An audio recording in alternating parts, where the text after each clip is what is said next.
Ayoko na. Ayoko na sa Kyoto. Ano ka na tayong homeless? Ano ba naman yan?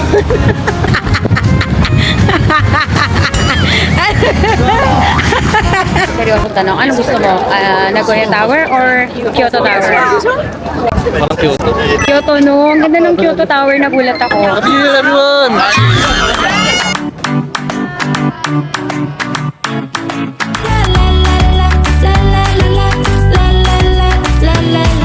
Hi guys, good morning. Papunta kami ngayon sa Kyoto. Say hi. Alia. Tadi ka na mo hi mo. Lagyan mo ng konting sounds. Ay. Hi. Hi. So, nakabili na kami ng ticket and alis na kami. So, let's go.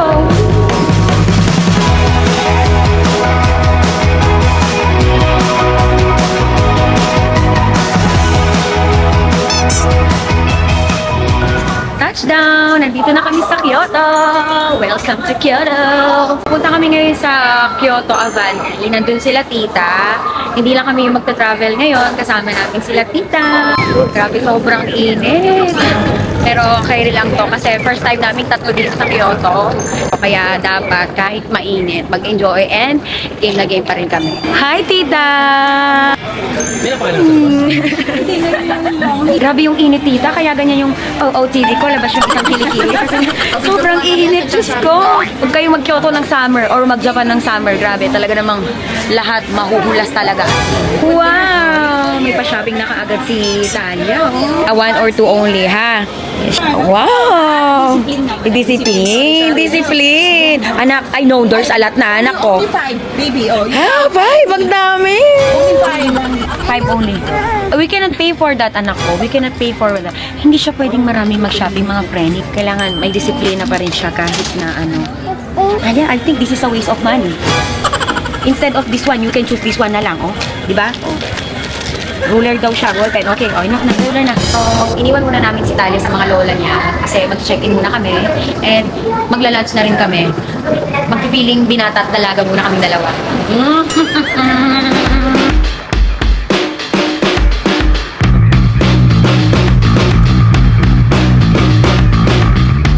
Dito na kami sa hotel. Hotel My Stays nga pala yung binook namin. Nabook lang namin to sa booking.com.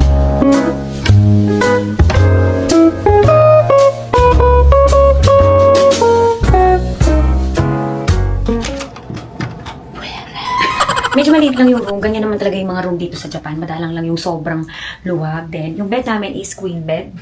Queen size. And maliit na sofa, pang kay Talia lang. Working desk. And then, isang TV. Super simple lang ng room namin. As in, parang tutulugan mo lang siya. Daddy, nandiyan na yung bathtub. Oo, patay ako. Ako, tumatay. Ta-yarn. Ayan, tapos na pumupsi si Andre. Tutur ko na kayo sa toilet. Ano ba yan? Bininyagan mo kaagad. Merong bathtub dito. Maliit lang siya. Alam niyo naman dito. Then, ayan. And ay yung toilet. Diyos ko, may sabil pa. May blower na rin dyan. And ang ating pangmalakasang OOTD. Halika na. Binyagan na natin yung room. Wala ka malang reaction?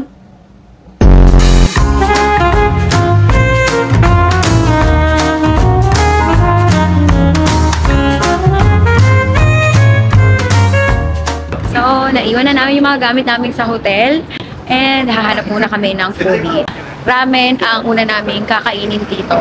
Grabe pila. Ano sir? Anong oras na ba? Ito na. Grabe pila. Haba.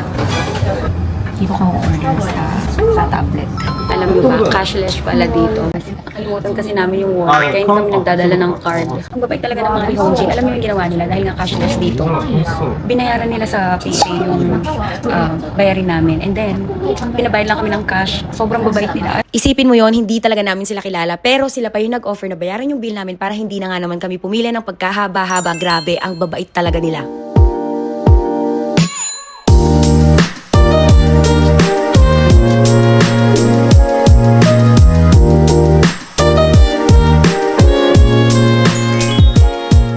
Sobrang sarap ng gulay nila dito. Sobrang tamis. Parang may kakaiba sa gulay nila. Noodles nila. Hindi nakakaumay.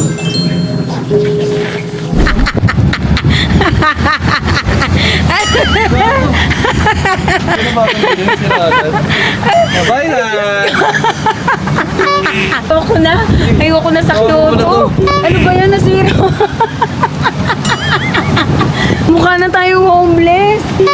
Ano? Kalengkod na. Ano ba yan? May bagyo ba? Ay, ano ba yan? Sira na yung bayong natin. Ano ba yan? Wala pa tayo napupuntahang temple. Ang sakit pension ko, kakatawa, gago. Saka tayo papuntahin doon. Di ba kaya nga lagi tayong purnada sa Kyoto? Yan na yung ibig sabihin niyan. Di ba kasi may masamang spirit sa atin? Na tinatanggal? Nahirapan tanggalin ng mga temple? Kailangan di ata kumain mo. Gusto mo na pala kumain? Di ba kakakain lang namin ng ramen? Ano ba ito, hahatakin? Gusto na naman niya mag-burger. Yate mas ka? Yeah, ang ganda ng music. Si Andre na mahilig sa burger pero napaka-arte. Ayaw ng mayonnaise, ayaw ng ketchup, ayaw ng pickles, ayaw ng vegetable. Gusto niya tanggal lahat. Talagang kakaiba. Ayan ang sikreto niya kung bakit malaki ang kanyang future.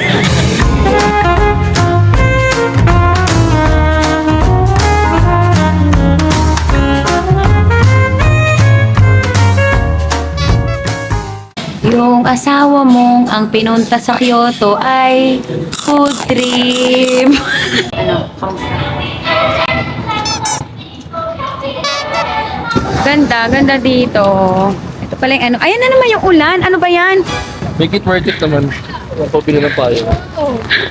Ano dito? Ano siya? Moody yung ano dito. Yung klima, paulan-ulan. Ganyan pala pag summer dito. Ayun, umuulan doon, dito hindi. Paulan-ulan, sa kabila, hindi umuulan, parang may tama. Medyo malayo pa pala. Gusto namin puntahang temple. Tataxi na lang kami kasi anong oras na. Para mas mabilis. Okay.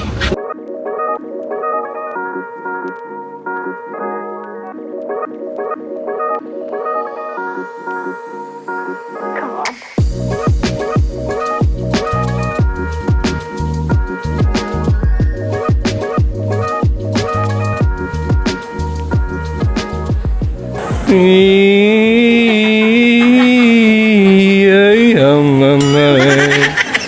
nandito na kami sa pinakatuktok. And bibili lang kami ng ticket for only, how much are 500 no? 500 yen.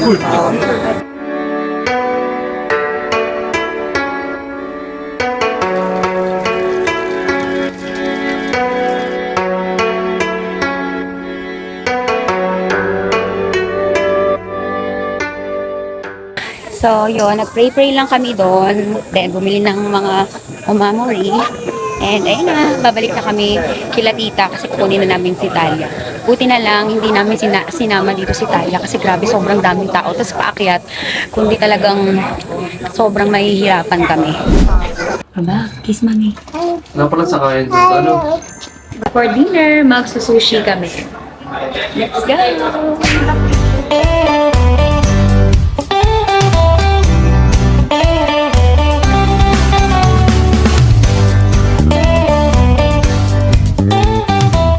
Ganda talaga ni Rien. Yan, medyo kiri. Kamay!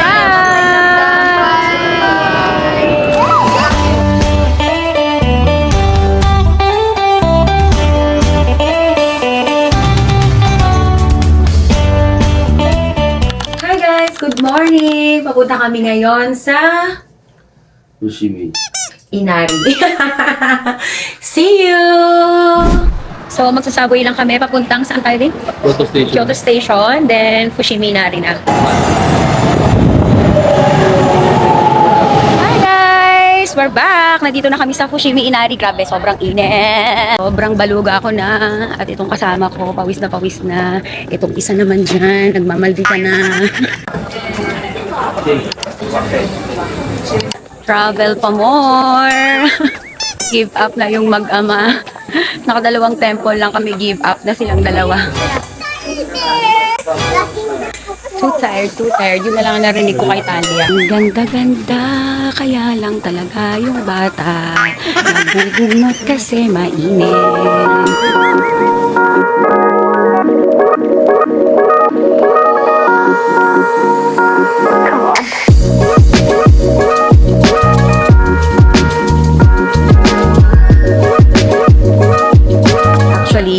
hanggang paakyat pa yan. Pero wala, hindi na talaga namin kaya kasi nga si Talia. Saan tayo? Oh. Why? You told us you want to go to Kyoto. Dito may daan dito. Wow. Punta na kami sa Airbnb nila tita and ayun, nag-pray lang kami doon kasi nga alam nyo, sa lahat ng temple dito sa Kyoto, ang pinaka-favorite ko talaga is itong Fushimi Inari. Ewan ko ba, sobrang gaan talaga ng loob ko dyan. As in, parang pag dumadaan ako sa mga Torii Gate, parang feeling ko protected, gano'n. And parang lucky din siya sa mga business, gano'n, sa loob. Kaya sobrang gusto ko talaga sa Fushimi Inari. Welcome to Osaka!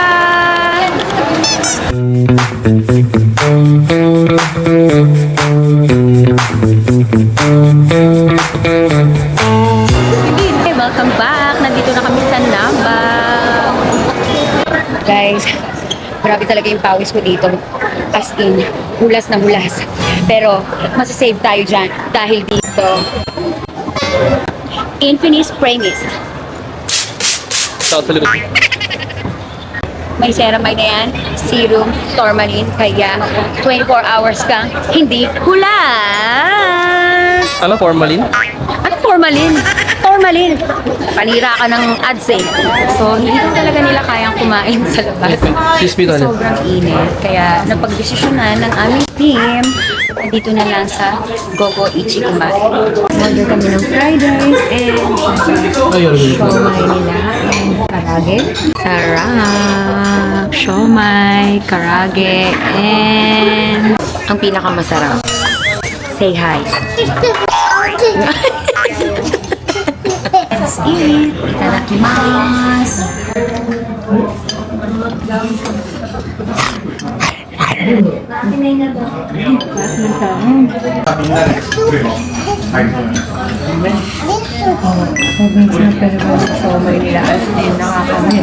Grabe, sobrang sarap. Busog talaga kami. And ang swerte kasi wala masyadong pila. Pero tingnan mo naman sa kanilang take-out, grabe yung pila.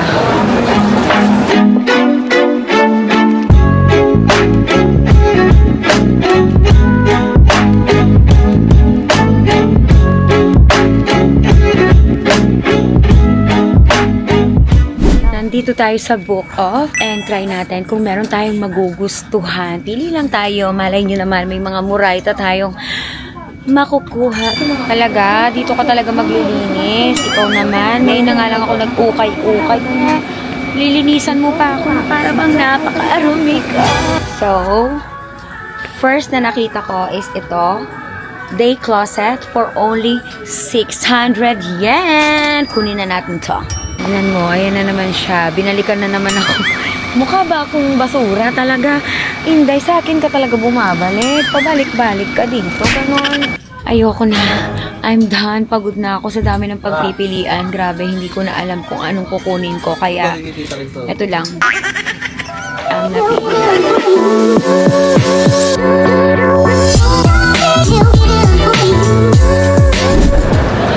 Try natin yung tanghulo nila. Pero ako na. Ginagawa.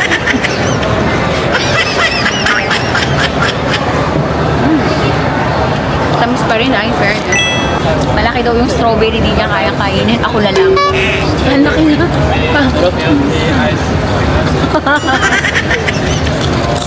Try naman natin yung smoothie nila. Masarap ba?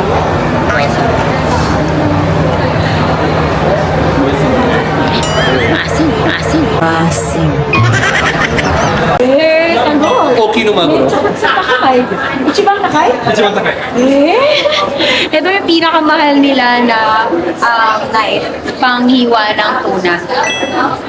Grabe naman to. 89 lapad. Eh, yung mga pang-kitchen nila na ginagamit sa mga sashimi, sa mga yakiniku, ganon. Hi, Liko!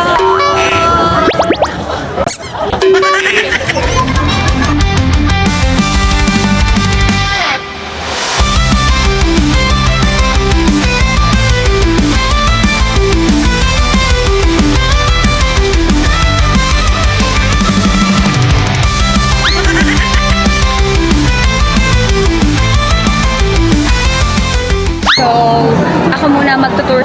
nyo? Magsosolo muna tayo kasi nga hindi talaga sanay yung dalawa sa maraming tao. Ako lang talaga yung matyagang mag-ibot-ibot at saka ako lang talaga yung makapalang mukha sa pamilya namin. Itutur ko lang kayo. Oh, ang cute. Guys, libre ko kayo ng kani, ayan. Basta ubusin nyo yan ha. Oh. Nagalaw pa yan. Pag naipit ka, bahala ka dyan. Corny ba? Corny. Grabe sa marketing. O, talaga naman, isinabit ang baka sa taas. Alam niyo, Kusaka, parang hindi siya nalulungkot na lugar, kaya gusto ko rin siya. And kahit saan ka rin pumunta, Diyos ko, puro pagkain. And puro turista rin talaga.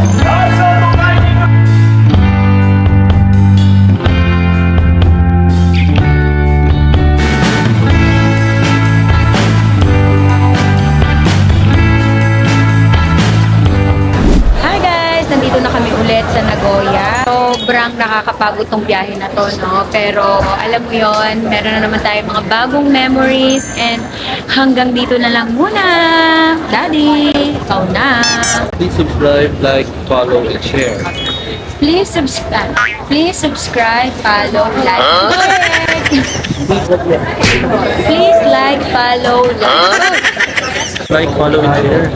Please subscribe, like, follow, and share. Bye!